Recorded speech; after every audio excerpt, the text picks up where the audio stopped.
નમસ્કાર મિત્રો હું છું ડૉક્ટર મહેશ દાફડા. મિત્રો, એજ્યુકેશન ટચ નામની આપણે ઘર આંગણાની યુટ્યુબ ચેનલમાં આપ સૌ મિત્રોનું હાર્દિક સ્વાગત કરું છું. મિત્રો, આ ચેનલ પર અંગ્રેજી વ્યાકરણના 1111 આટલા વિડીયો અંગ્રેજી વ્યાકરણના અવેલેબલ છે. મિત્રો, જે વિદ્યાર્થીઓ સ્પર્ધાત્મક પરીક્ષાની તૈયારી કરી રહ્યા છે એવા વિદ્યાર્થીઓ સુધી આ અંગ્રેજી વ્યાકરણના વિડીયો અવશ્ય પહોંચાડજો તેવી હું આપની પાસે અપેક્ષા રાખું છું. બીજું, જે વિદ્યાર્થીઓ ધોરણ 9થી 12માં અભ્યાસ કરે છે એમના માટે પણ આ અંગ્રેજી વ્યાકરણના વિડીયો મિત્રો ખૂબ જ અગત્યના છે. તો આ જે વ્યાકરણના વિડીયો છે એ મિત્રો એવા વિદ્યાર્થીઓ સુધી પહોંચાડી તમે પણ એક યજ્ઞ કાર્યના સહભાગી બનશો તેવી હું તમારી પાસે અપેક્ષા રાખું છું. બીજી વાત મિત્રો, આપણી આ ચેનલ પર ભારતની આઝાદી વેળાએ જે વીરબંકાઓએ, જે નરબંકાઓએ પોતાનું સમગ્ર જીવન સમર્પિત કર્યું છે એવા નરબંકાઓને યાદ રાખી અને સ્વાતંત્ર્ય સંગ્રામના શૂરવીરોની ગૌરવગાથા એવી એક શ્રેણી આ ચેનલ પર આપણે શરૂ કરી છે. મિત્રો, કંઈ ન કરીએ પણ એ જે પાત્રો દર શનિવારે અહીંથી પ્રસ્તુત થાય છે, શૂરવીરો, સ્વાતંત્ર્ય સંગ્રામના શૂરવીરો, તો મિત્રો એ પાત્રોને આપણે સાંભળી અને અનેક લોકો સુધી આ શૂરવીરોની ગૌરવગાથાને પહોંચાડીએ તો પણ મને એવું લાગે છે કે આપણે મા ભારતીનું થોડું ઘણું પણ ઋણ અદા કર્યું લેખાશે. તો મિત્રો, આ પાત્રો, અમર પાત્રોને આપણે આ શ્રેણીના માધ્યમથી અહીંયા આ જ ચેનલ ઉપર એટલે કે એજ્યુકેશન ટચ નામની યુટ્યુબ ચેનલ પરથી પ્રસ્તુત કરવામાં આવે છે. તો એવા પાત્રોને મિત્રો લોકો સુધી પહોંચાડી એક દેશભક્તિનું એક નાનકડું એવું કાર્ય કરશું તો પણ એનો ખૂબ મોટો આનંદ આપણને રહેશે. હવે મિત્રો, આપણે વાત કરીએ છીએ કરંટ અફેર્સની. મિત્રો, અત્યારે કરંટ અફેર્સ એટલે પરીક્ષાનો, સ્પર્ધાત્મક પરીક્ષાનો એક ભાગ બની ગયો છે. મિત્રો, આજે 204મો આ એપિસોડ જ્યારે હું તમને આપવા જઈ રહ્યો છું ત્યારે ખરેખર હું ખૂબ જ આનંદ અનુભવું છું. મિત્રો, કરંટ અફેર્સ આજે જે સ્પર્ધાત્મક પરીક્ષાની બાળકો તૈયારી કરે છે, રાત દિવસ મહેનત કરે છે, એના માટે આ એપિસોડ ખૂબ જ અગત્યનો બની રહેશે. તો મિત્રો, એવા વિદ્યાર્થીઓ સુધી પણ આ એપિસોડ પહોંચાડી આપ આ કાર્યમાં સહભાગી બનશો તેવી હું આપની પાસે અપેક્ષા રાખું છું. મિત્રો, ચાલો નજર કરીએ આ સપ્તાહના તાજેતરની ઘટનાના આ એપિસોડના સમાચારમાં એક નજર કરીએ. મિત્રો, એ પહેલાં પણ એક વાત આપ સૌ મિત્રોને હું શેર કરી દઉં કે અહીંયા જે હું સમાચાર પ્રસ્તુત કરું છું એ મિત્રો મારા વાંચનની મર્યાદા હોય છે, મારા જ્ઞાનની પણ મર્યાદા હોય છે. કાશ કોઈ જગ્યાએ આપને શંકા લાગે તો ચોક્કસપણે કોઈ ઓથેન્ટિક ન્યૂઝપેપર, મેગેઝિનનો અભ્યાસ પણ દોસ્તો અવશ્ય કરી લેશે. ચાલો દોસ્તો, નજર કરીએ આજના સમાચારમાં. મિત્રો, તાજેતરમાં જ કેન્દ્ર સરકાર દ્વારા સ્વચ્છતા સર્વેક્ષણ 2024ની જાહેરાત કરવામાં આવી હતી. સ્વચ્છતા સર્વેક્ષણ 2024ની જાહેરાત કરી હતી, જેમાં 10 લાખથી વધુ વસ્તી ધરાવતા સ્વચ્છ શહેરોમાં અમદાવાદ એ પ્રથમવાર મોખરે રહ્યું છે. જ્યારે સુરત શહેરને સુપર સ્વચ્છ લીગ નામની નવી કેટેગરીમાં બીજો ક્રમ આપવામાં આવ્યો છે. સ્વચ્છ સુપર લીગમાં 3થી 10 લાખ વચ્ચેની વસ્તી ધરાવતા શહેરની કેટેગરીમાં ગાંધીનગરને એવોર્ડ અપાયો છે અને પ્રોમિસિંગ સ્વચ્છ શહેર એવોર્ડ અંતર્ગત વડોદરા નગરપાલિકાની પસંદગી કરવામાં આવી છે.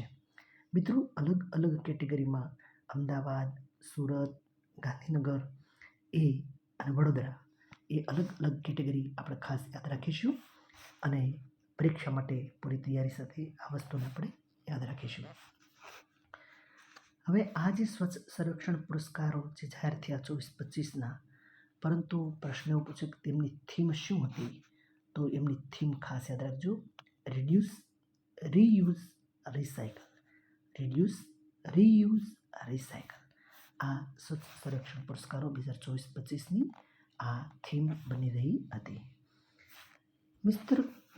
મિત્રો, ગ્રાન્ડ માસ્ટર અને ચોથો સીડ ધરાવતી કોનરુ હમ્પી મહિલા ચેસ વર્લ્ડ કપની સેમીફાઇનલમાં પ્રવેશ મેળવનારી પ્રથમ ભારતીય ખેલાડી બની છે. ગ્રાન્ડ માસ્ટર અને ચોથો સીડ ધરાવતી કોનેરુ હમ્પી મહિલા ચેસ વર્લ્ડ કપની સેમિફાઇનલમાં પ્રવેશ મેળવનારી પ્રથમ ભારતીય ખેલાડી બની છે. તેણે ક્વાર્ટર ફાઇનલમાં ચીનની સોંગ યુશીનને હરાવેલી છે. મિત્રો, તાજેતરમાં જ ગતિશક્તિ વિદ્યા વિશ્વવિદ્યાલયની સ્થાપના વડોદરા ખાતે કરવામાં આવી છે. ગતિશક્તિ વિશ્વવિદ્યાલયની સ્થાપના ક્યાં કરવામાં આવી છે? વડોદરા ખાતે કરવામાં આવેલી છે. મિત્રો, તાજેતરમાં જ ગુજરાતના અમદાવાદમાં બનેલી વિમાન દુર્ઘટનાની તપાસ માટે ભારત સરકાર દ્વારા કેન્દ્રીય ગૃહ સચિવ ગોવિંદ મોહનની અધ્યક્ષતામાં એક સમિતિની રચના કરવામાં આવી છે. આ નામ ખાસ યાદ રાખજો. તાજેતરમાં જ અમદાવાદ ખાતે એર ઇન્ડિયા વિમાન દુર્ઘટનાની તપાસ માટે ભારત સરકારના કેન્દ્રીય ગૃહ સચિવ ગોવિંદ મોહનની અધ્યક્ષતામાં એક સમિતિની રચના કરવામાં આવી છે. મિત્રો, તાજેતરમાં 22 જૂન 2025ના રોજ ગુજરાતની 8,326 ગ્રામ પંચાયતની ચૂંટણી કરવામાં આવી હતી. તારીખ ખાસ યાદ રાખજો. 22 જૂન 2025, 8,326. એ પૈકી 761 જેટલી ગ્રામ પંચાયત બિનહરીફ એટલે કે સમરસ જાહેર કરવામાં આવી હતી. મિત્રો, તાજેતરમાં જ મુખ્યમંત્રી શ્રી ભૂપેન્દ્રભાઈ પટેલ દ્વારા મહીસાગરના કડાણા તાલુકાની દીવડા પીએમશ્રી સ્કૂલથી શાળા પ્રવેશોત્સવ અને કન્યા કેળવણી મહોત્સવના 23મા ચરણનો રાજ્યવ્યાપી પ્રારંભ કરવામાં આવ્યો હતો. આ 23મો પ્રવેશોત્સવ છે. મિત્રો, ખાસ યાદ રાખજો.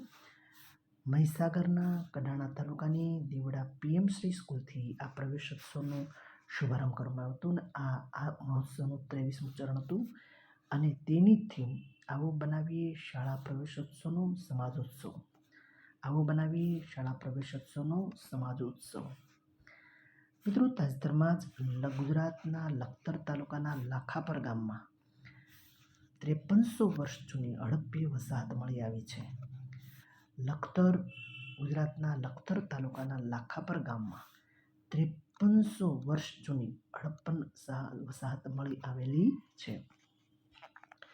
મિત્રો, તાજેતરમાં જ મહામહિમ રાષ્ટ્રપતિ દ્વારા મીનાક્ષી જૈન, સી સદાનંદન માસ્તર, ઉજ્જવલ નિકમ અને હર્ષવર્ધન શૃંગલાને રાજ્યસભામાં નામાંકિત કરવામાં આવ્યા છે.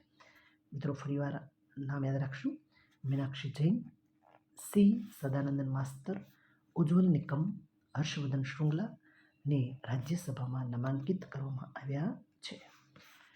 મિત્રો, તાજેતરમાં જ ભારત સરકારના વિજ્ઞાન અને ટેકનોલોજી મંત્રાલયે જાહેર સેવામાં સેવા વિતરણ વધુ સરળ અને અસરકારક બનાવવા માટે ભારત જેન લાર્જ લેંગ્વેજ મોડેલ વિકસાવ્યું છે. ખાસ યાદ રાખજો.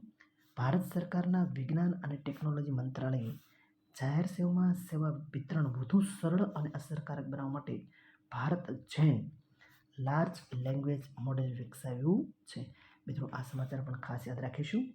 મિત્રો, ફરી એકવાર આપ સૌ દોસ્તોને ખાસ નમ્ર વિનંતી છે મિત્રો કે એજ્યુકેશન ટચ નામની આપણી આ યુટ્યુબ ચેનલને મિત્રો વધુ સબસ્ક્રાઈબ કરશો અને અહીંયાથી આજે કરંટ અફેર્સ છે, અંગ્રેજી ગ્રામરના વિડીયો છે અને દોસ્તો સ્વાતંત્ર્ય સંગ્રામના શૂરવીરોની કથા, તેની વાર્તા વધુમાં વધુ લોકો સુધી પહોંચાડજો, શેર કરજો અને મા ભારતીનું ગુણ અદા કરવાનો એક પ્રયત્ન કરશો તો મને ખૂબ જ ગમશે. Thank you so much. Bharat માતા કી જય. ફરી મળું છું આવતા રવિવારે. ત્યાં સુધી ભારત માતા કી જય.